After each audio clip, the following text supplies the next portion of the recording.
स्वागत है आपका रविकुल करियर पॉइंट के इस यूट्यूब चैनल पर। आज हम लोग रीजनिंग का एक टॉपिक कैलेंडर को पढ़ेंगे, जिससे बहुत सारे क्वेश्चन हमारे एग्ज़ाम में आते हैं।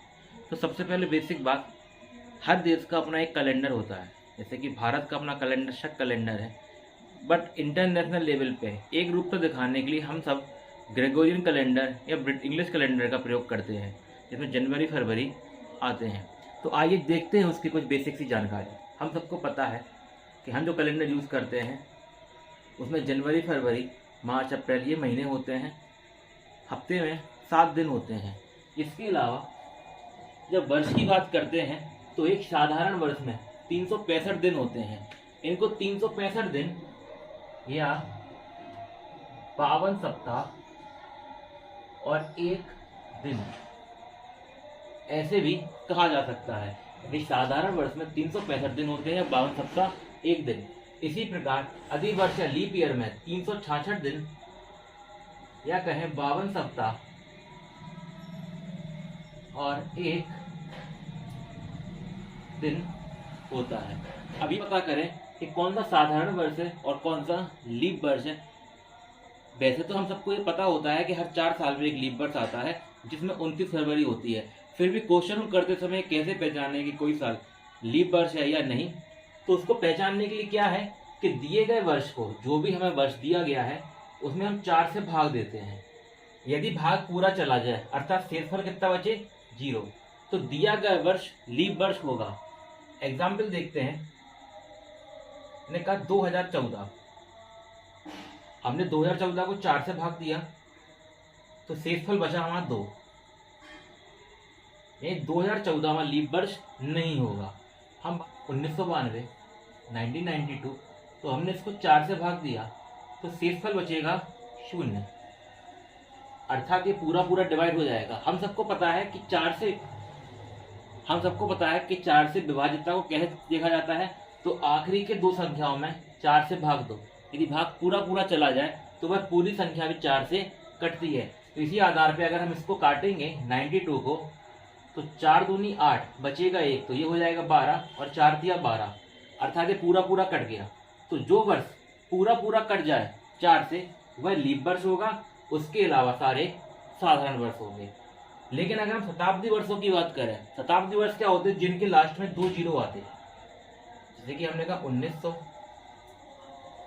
2000, 2100, 1800 एटसेट्रा। यानी जिन वर्ष में 2 जीरो आते हैं उनको हम शताब्दी वर्ष बोलते हैं। यदि नॉर्मल वर्ष है तो उसको देखने के लिए हम 4 से भाग करते हैं कि वो लीप वर्ष है या साधारण वर्ष। लेकिन अगर शताब्दी वर्ष है तो उसको चेक करने के लिए हम करते हैं 400 से भाग। यदि 400 से भाग पूरा चला जाए तो वह शताब्दी वर्ष लीप वर्ष होगा, नहीं तो वह साधारण वर्ष होगा। जैसे कि हमने 1900 400 से भाग दिया, नहीं कटेगा, 4 को 16, 3 हमारे शेष बचेंगे।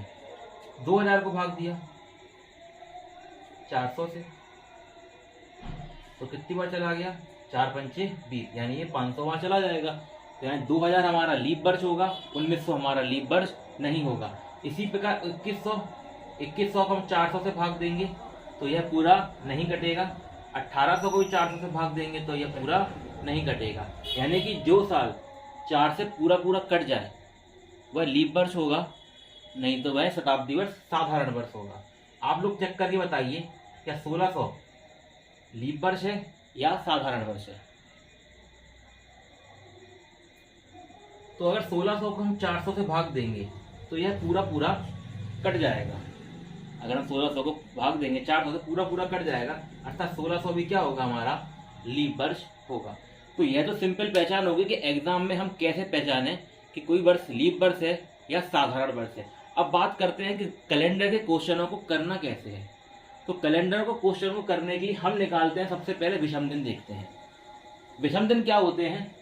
तो दिनों की संख्या को 7 से भाग देने पर जो शेष बचे वह विषम दिन कहलाता है। तब सबसे पहली बात, 7 से ही भाग क्यों देते हैं? क्योंकि सप्ताह में दिनों की संख्या होती है 7, और 7 के बाद एक नया हफ्ता चालू हो जाता है। तो हम 7 से भाग देके हफ्ते निकाल लेते हैं और बचे हुए दिनों को मानते हैं कि वो ऑड डे है। तो दिन तो दिनों की संख्या में 7 से भाग देने पे जो शेष बचे वह हमारा होता है विषम दिन। जैसे कि हमने कहा 52 दिन, तो 52 को हमने 7 से भाग दिया, 7 सत्ते 49, बचा कितना, यानी 7 बार पूरा पूरा चला गया और बचा कितना शेष 3। तो ये शेष ही हमारा जो 3 आया है वही होगा हमारा विषम दिन। फिर से अगर हमने कहा, जैसे कि हम इसकी बात करें 365 दिन, तो हमने कहा 365 दिन का समय है, इसको हमने 7 से भाग दिया, तो हमें पता है 52 बार पूरा पूरा चला जाएगा, विषम कितना बचेगा 1। तो एक जो शेष बचा वही हमारा विषम दिन होगा। तो आप उम्मीद करते हैं कि आपको विषम दिन समझ में आ गया होगा कि अगर दिनों की संख्या को 7 से भाग देंगे, जो शेष बचेगा वही हमारा विषम दिन होगा। तो इसी प्रकार साधारण वर्ष में एक विषम दिन होता है। अगर हम 365 में 7 का भाग देंगे तो 52 सप्ताह निकल जाएंगे और एक शेष बचेगा, जो एक शेष बचा है वही हमारा विषम दिन है। तो साधारण वर्ष में एक विषम दिन होता है, लीप वर्ष में 2 विषम दिन होते हैं। यहाँ देखिए, अगर हम 366 को 7 से भाग देंगे तो 52 सप्ताह और 2 दिन बचेंगे, तो 52 तो पूरा पूरा चला गया, 2 बचता है हमारे पास शेष। तो लीप वर्ष में विषम दिनों की संख्या होती है 2। इसी प्रकार जिन महीनों के अंत या जिन महीनों में 31 दिन होते हैं उनमें विषम दिनों की संख्या होती है 3। अगर हम 31 को 7 से भाग देंगे तो 7 चौको 28, 4 बार चला जाएगा और शेष कितना बचेगा, तो हमारा शेष बचेगा 3। यही शेष हमारे क्या है, विषम दिन। तो ऐसे महीने कौन कौन से होते हैं, तो जनवरी, मार्च, मई, जुलाई, अगस्त, अक्टूबर और दिसंबर। फिर से ध्यान दीजिए, जिन महीनों में 31 दिन होते हैं उनमें विषम दिनों की संख्या होती है 3। ये याद रखना, क्वेश्चन करने में इनसे आसानी होती है। जिन महीनों में 30 दिन होते हैं या जो महीने 30 दिन के होते हैं उनमें विषम दिनों की संख्या होती है 2, जैसे कि अप्रैल, जून, सितंबर और नवंबर। फिर जिन महीनों में 31 दिन होते हैं उनमें विषम दिनों की संख्या 3 होती है और जिन महीनों में 30 दिन होते हैं उनमें विषम दिनों की संख्या निकलती है 2। अब बात करते हैं फरवरी की, क्योंकि अगर साधारण वर्ष है तो फरवरी में मिलेंगे 28 दिन, और अगर फरवरी 28 दिन की है तो विषम दिनों की संख्या होगी 0, क्योंकि 7 से भाग देने पर 28 पूरा पूरा कट जाता है 4 बार, तो 7 चौको 28, शेष कुछ नहीं बचा। लेकिन अगर फरवरी में 29 दिन है, अर्थात लीप ईयर है, क्योंकि लीप ईयर में फरवरी 29 दिन की होती है, तो अगर फरवरी में 29 दिन है तो विषम दिनों की संख्या होगी 1। तो आशा करते हैं कि आपको ये बेसिक जानकारी और विषम दिनों के बारे में जानकारी हो गई होगी। आइए शुरू करते हैं कि किस तरीके से विषम दिनों का प्रयोग करके हमें कैलेंडर के क्वेश्चनों को सॉल्व करना है। चलिए, जैसे क्वेश्चन है 13 जुलाई को सोमवार है तो 18 अक्टूबर को कौन सा दिन होगा। तो हमें करना क्या है कि हमें दिनों को काउंट करना है। ठीक है, तो जुलाई, अगस्त, सितंबर, अक्टूबर, हमें इन केवल 4 दिनों, इन 4 महीनों में दिनों की काउंटिंग करनी है, कितने दिन हो रहे हैं। तो क्योंकि जुलाई के 13 दिन निकल चुके हैं तो हमें इन 13 दिनों की काउंटिंग नहीं करनी है। ध्यान रखिएगा, जहां से पूछा जाए, जिस मंथ में पूछा जाए उस मंथ की काउंटिंग नहीं करनी है, बचे हुए दिनों की काउंटिंग करनी है।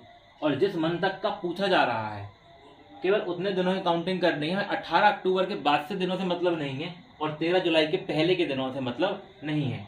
तो अगर हम कहें जुलाई, तो जुलाई में होते हैं 31 दिन, 13 दिन हमने माइनस कर दिए तो बचते हैं 18। अगस्त में हमें पता है कि 31 दिन होते हैं। सितंबर में हमें पता है 30 दिन होते हैं। अक्टूबर, वैसे तो अक्टूबर में 31 दिन होते, लेकिन हमें क्या यूज करना है 18 दिन, क्योंकि हमें 19 अक्टूबर या 20 अक्टूबर, 21 अक्टूबर से कोई मतलब है नहीं। इन सबको जोड़ें तो 18 18 36, 36 30, 66 66 30, 96 96 और 97। तो हमारे पास कुल दिन आए हैं 97। 97 को हमने 7 से भाग दिया तो 7 एकम 7, बचता है 2, तो हो गया 27, 7 तिया 21, तो बचा 6 हमारा शेष आया। ये यहाँ बचा, इन्हीं को हम कहेंगे हम विषम दिन। अब हमें इन विषम दिनों का करना क्या है, तो हमें सोमवार में इन विषम दिनों को ऐड कर देना है। सोमवार प्लस 6, तो मंगल बुध गुरु शुक्र शनि रवि। तो अगर 13 जुलाई को सोमवार है तो 18 अक्टूबर को क्या होगा, रविवार होगा। तो हमने अभी क्या किया कि हमने पूरे दिन यूज किए और हमने डायरेक्ट आखिरी में 7 से भाग देके विषम दिन निकाले और विषम दिन को दिए गए दिन में हमने ऐड कर दिया। लेकिन कभी कभी ये कैलकुलेशन ज़्यादा लंबी हो जाती है, तो हम क्या करते हैं कि हर बार इनको छोटा करके हर 8 से भाग देके हम विषम दिन लिख लेते हैं। तो हमें करना क्या है, जब भी संख्या 7 से बड़ी हो जाए हम उसको 7 से भाग देके विषम दिनों को लिख लेते हैं। आइए इसको करते हैं। जुलाई में हुए 18 दिन, 18 को हमने 7 से भाग दिया तो 7 दूनी 14, विषम दिन निकले 4। अगस्त में 31 दिन होते हैं और अभी हमने पढ़ा है कि जिन महीनों में 31 दिन होते हैं उन विषम दिनों की संख्या होती है 3। सितंबर 30 दिन होते हैं और जिन महीनों में दिनों की संख्या 30 होती है उन विषम दिन निकलते हैं 2। अब फिर वही बात करते हैं, अक्टूबर के 18 दिनों की जरूरत है तो अक्टूबर को हम 7 से भाग देंगे, 18 को 7 से भाग देंगे, 7 दूनी 14, दिन बचेंगे 4। इन सबको अगर हम जोड़ दें तो 4, 3, 7, 2, 9 और 4, 13। तो कुल दिन आए हमारे पास 13।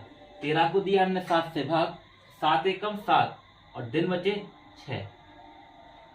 तो 6 से बचा, इसी को हम कहेंगे विषम दिन।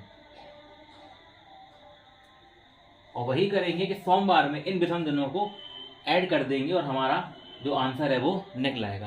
ध्यान दीजिएगा, हमने जब पूरे दिन लेके किया तो अभी विषम दिन 6 आया। हमने हर बार विषम दिन यूज किए तो अभी हमारे विषम दिन क्या बचे, 6। इसलिए हम संख्या को छोटा करते हैं कि जोड़ने में हमें आसानी कर पड़ती है और भाग देने में भी आसानी पड़ती है। 18 को इजीली भाग दे सकते, 31 और 30 का हमको याद होता है कि 3 आना है 2 आना है। केवल हमें 2 दिनों में भाग दे के लिखना पड़ता है, बाकी सारा हमें याद होता है कि 30 दिन है, 31 दिन है, 28 दिन है। क्या करेंगे कि हर बार विषम दिनों का यूज करेंगे, क्योंकि 97 में 7 से भाग देना इजी पड़ेगा या 13 में 7 से भाग देना इजी पड़ेगा। तो जब भी हम शेष निकाल के चलते हैं या विषम दिन निकाल के चलते हैं तो हमें कैलकुलेशन करने में आसानी पड़ती है। इसलिए हर बार क्या करेंगे कि विषम दिनों का प्रयोग करते हुए क्वेश्चन को सॉल्व करेंगे। फिर से इसको एक बार रिकॉल कर लेते हैं कि क्या किया। तो 13 जुलाई को सोमवार है, 18 अक्टूबर को कौन सा दिन होगा। तो हमने महीनों की बात करने तो जुलाई, अगस्त, सितंबर, अक्टूबर महीने चाहिए हैं, क्योंकि जुलाई के 13 दिन निकल चुके हैं और हमें आने वाले दिनों से ही मतलब है। तो 31 में से 13 माइनस की तो 18, 7 से भाग दिया तो विषम दिन आए 4।